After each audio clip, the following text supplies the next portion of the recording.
Anchor Anasuya ప్రస్తుతం సినిమాల్లో full బిజీగా ఉంటుంది. ఒకప్పుడు వెండితెర, బుల్లితెర అంటూ ఫుల్ బిజీగా ఉండేది. కానీ ఇప్పుడు కేవలం సినిమా షూటింగ్తోనే కాలాన్ని గడిపేస్తోంది.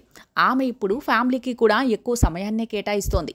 ఒకప్పుడు అయితే క్షణం తీరిక లేకుండా షూటింగ్ సెట్లోనే ఉండేది. ఇప్పుడు కాస్త ఫ్రీ టైం తీసుకుంటోంది. పిల్లలు, భర్తతో టైం గడుపుతోంది. ఇక తాజాగా అనసూయ తన 3వ ప్రెగ్నెన్సీ మీద స్పందించింది. మరో బిడ్డను కనాలని, ఈసారి ఆడబిడ్డ పుట్టాలని అనసూయ కోరికకు ఉంది. ఈ విషయాన్ని ఇదివరకు చాలా సందర్భాల్లో పంచుకుంది. తాజాగా మరోసారి ఈ విషయాన్ని చెప్పింది. 3వ బిడ్డను కనాలని ఉంది, ఆడబిడ్డ పుట్టాలని కోరుకుంటున్నా, కానీ మా ఆయన మాత్రం 3వ బిడ్డ ఎందుకు అని అంటున్నాడు.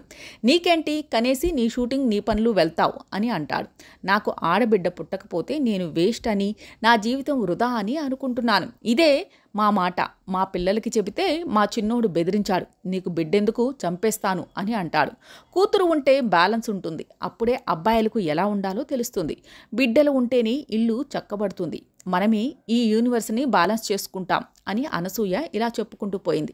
మరి ఈ గుడ్ న్యూస్ను అనసూయ ఎప్పుడు చెబుతుందో చూడాలి.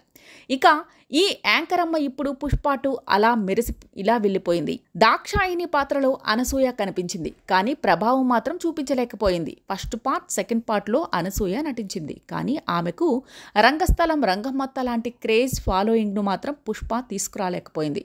మరి 3వ పార్ట్లో అయినా అనసూయకు మంచి స్కోప్ దక్కుతుందేమో చూడాలి.